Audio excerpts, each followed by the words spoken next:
Hello, it's Chris Collins, owner of CBC Technovations in Bloomfield, New Jersey. This episode of the Garden State Signal finds my team and me at the fabulous MGM Grand in Las Vegas, Nevada for the Kaseya Connect Global IT Industry event.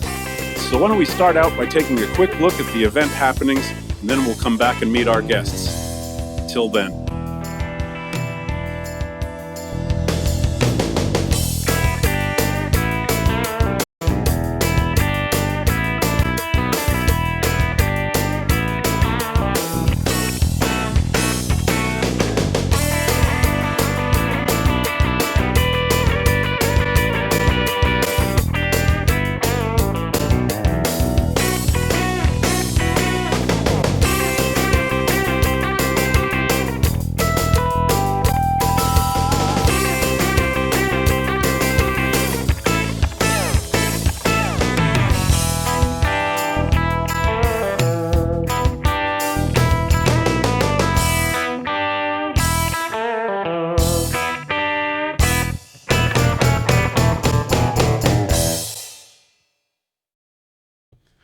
All right, welcome back. Once again, I'm Chris Collins, owner of CBC Technovations in Bloomfield.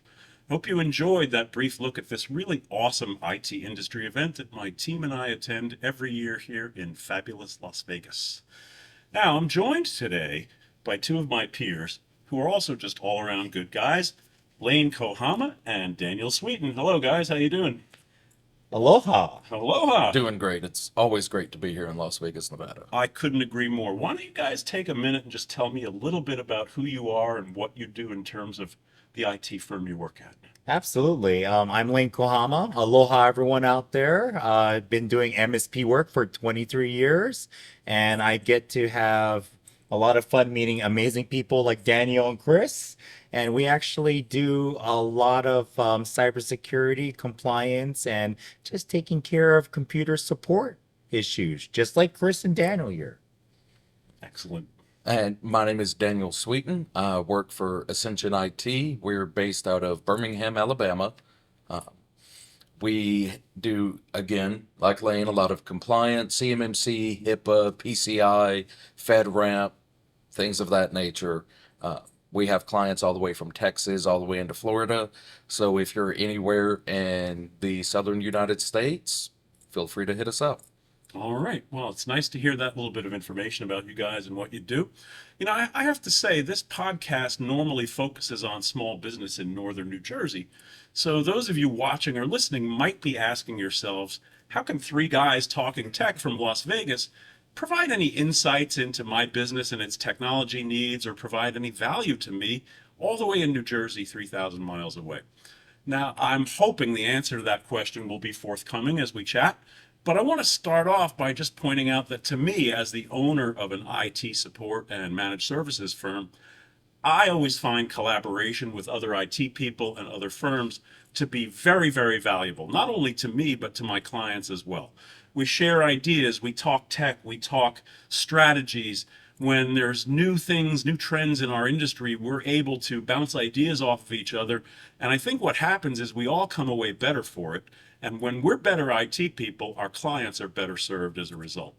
So with that in mind, in the spirit of collaboration being better than competition, I'd like to ask each of you to describe a collaboration moment, maybe something surrounding a tactic or a tool that you thought brought real value to your firms and by extension to your clients. Lane, what do you think? Yeah, I think an MSP is only as strong as the reputation in the industry itself. And, one of the thing is, we can't be everything to everyone. And, if we meet a need, like let's say like my security stuff, like they call it a stack, it's not perfect for you, but it might be perfect with Daniel. It might be perfect for your stack, Chris. You might do something better than us.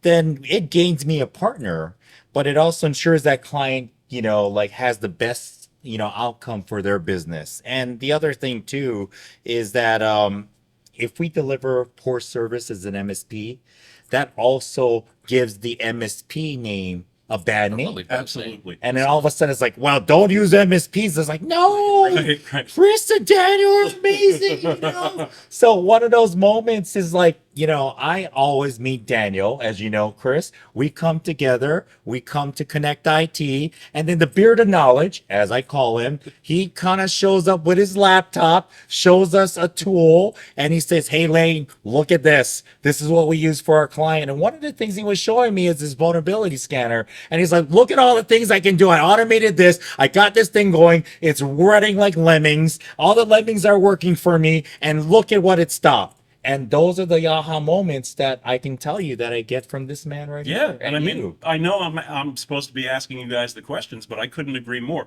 I mean, that kind of insight and that kind of technical information has helped me immensely. But in any case, Daniel, if you've got a collaboration moment you want to talk about, go for it.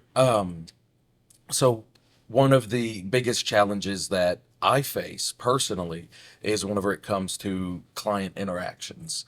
I find myself most of the time stuck in a very black and white mindset. There's no gray area, just because that's how most security and most compliance is. But then every month, whenever I meet with both you and you know, can kind of sit here and talk to both of you and just ask more about how to deal with different clients, deal with different situations, deal with things that I usually don't find being in my purview. But then, whenever they are, due to a client having a possible security breach, or there being a new attack vector on the horizon that's hitting O365 accounts, or it's bypassing Sonic Wall devices, or it's zero-day exploits that a company has known about, never patched, I still inadvertently find myself having to speak to clients, speak to different people, and that has always been a big challenge of mine.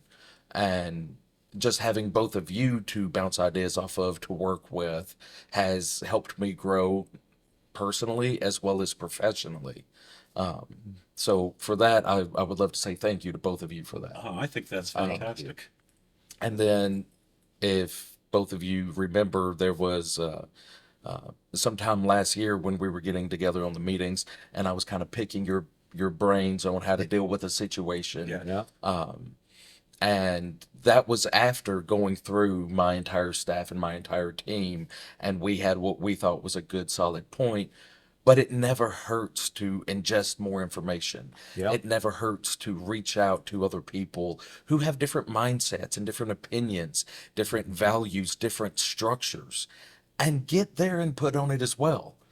And we were able to do that with both of you and ended up coming to a much better solution.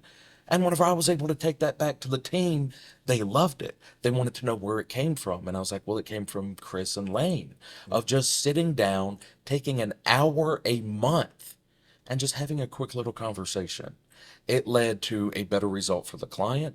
It led to no productivity loss for their production environment.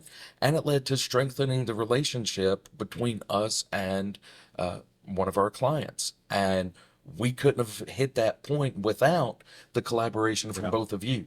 And that was just truly phenomenal. Fantastic. So I do completely agree with you when you state that it's better to work together than to try to work against each other. Sure. And I mean, that what you said pointed up that there is more to providing good and valuable service to MSP clients than just the tech.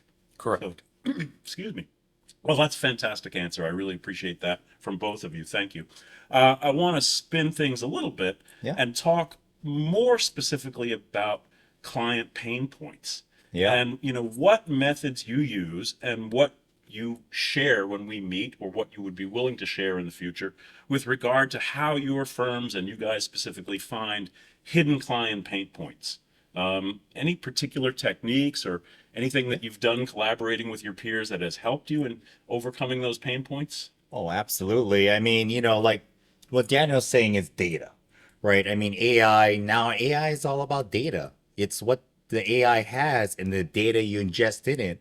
And then that's what we're trying to do together. We're ingesting data with each other to help our clients. And one of the biggest things we see with clients is the phishing. you know, the phishing attempts. It's a daily thing. Everyone gets them. We all get them. You guys get them. And one of the things that we do is we share intel. You know, like if there's something coming on, like let's say Chris says, "Hey, we've been getting this phishing attack. Have you guys seen it this morning?" And we're like, "Yeah, we have. This is the things that you can block right now." Yep. You know, to say block this sender, block these parameters so it doesn't hit our customers. That helps a lot. The other thing is vendor accountability. Daniel knows this very well. Daniel's the Viking I send in for vendor accountability vendors. So, you know, one of the things is like, let's say, you know, like I get ignored.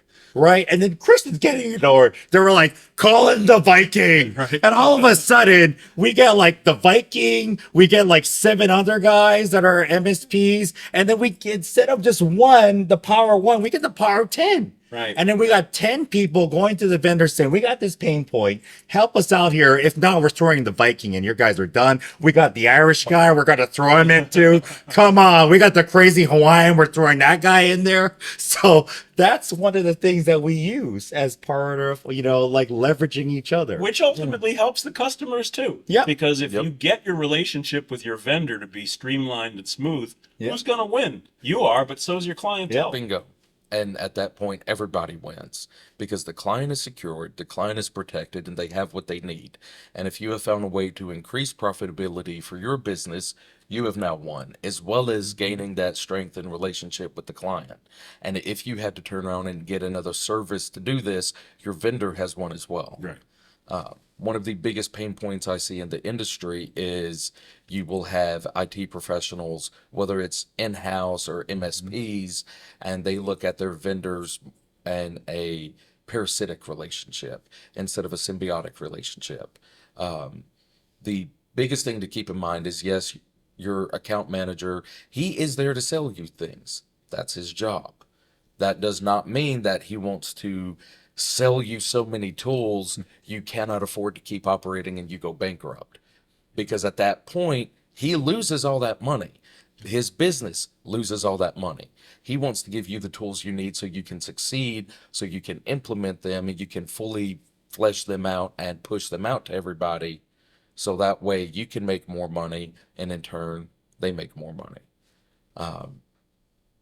One of the other big pain points that I've seen with helping clients out is their renewals of software. Oh, yeah. Whether Yeah. it's firewall renewals, if it's third-party products and applications that they have, because they always say, "Oh yeah, Bob over in accounting, he has all of that." Well, what happens when you go talk to Bob? Bob has no clue what you're talking about. He's looking at you with a deer in the headlights. He's got a donut in one hand, a cup of coffee in the other, and he's completely confused.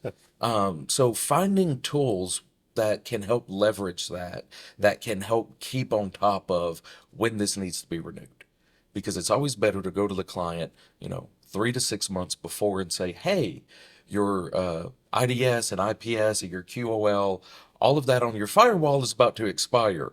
Would you like to renew it now?" As opposed to, "Well, I'm sorry, your company got breached. None of that was in place. It expired 2 months ago. While we're fixing it, we can go ahead and renew this."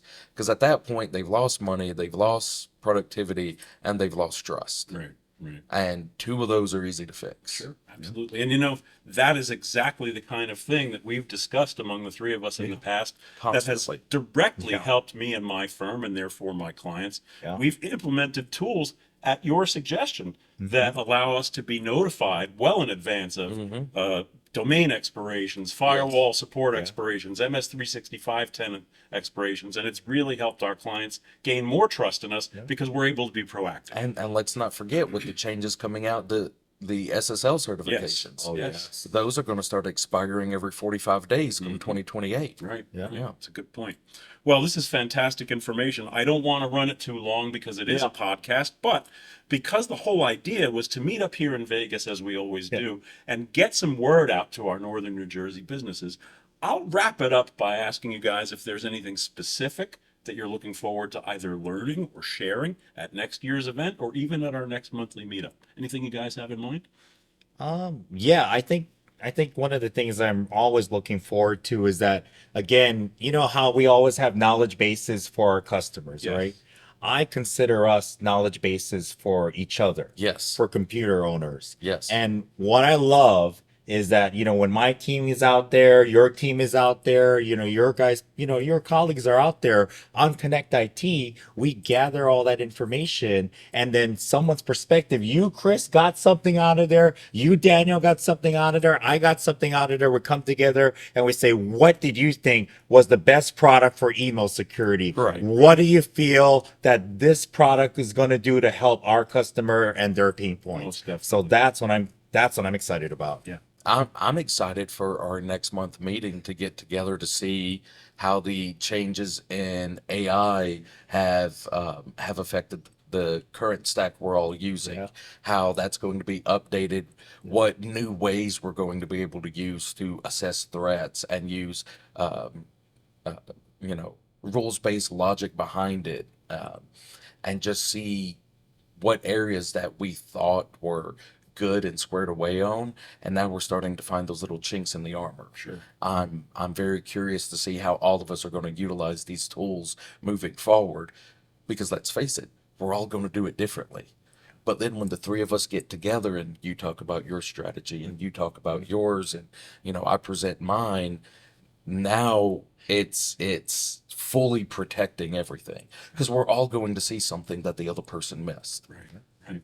That's really, really a great point. Both points were really good.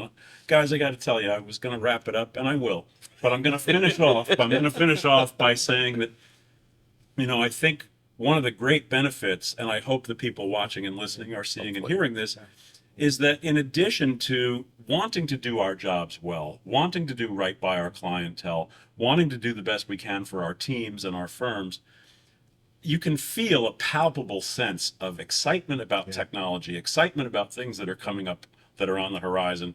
And, you know, I've always said when you wake up in the morning, get up and go do what you love. And one of the things I like about collaborating with you guys is I get that sense that you are of that same ilk as I am. Yes. So Yes. I really think that, you know, on that note, I'll wrap up this episode of the Garden State Signal. I want to really thank Lane and Daniel for being our guests on this episode. We will catch you again next month when we're back in New Jersey. For now, this is Chris Collins from CBC Technovations. This is Lane Kohama from Giga Island in Hawaii. This is Daniel Sweeten from Ascension IT out of Birmingham, Alabama. And we will catch you on the next episode. Until then, take care.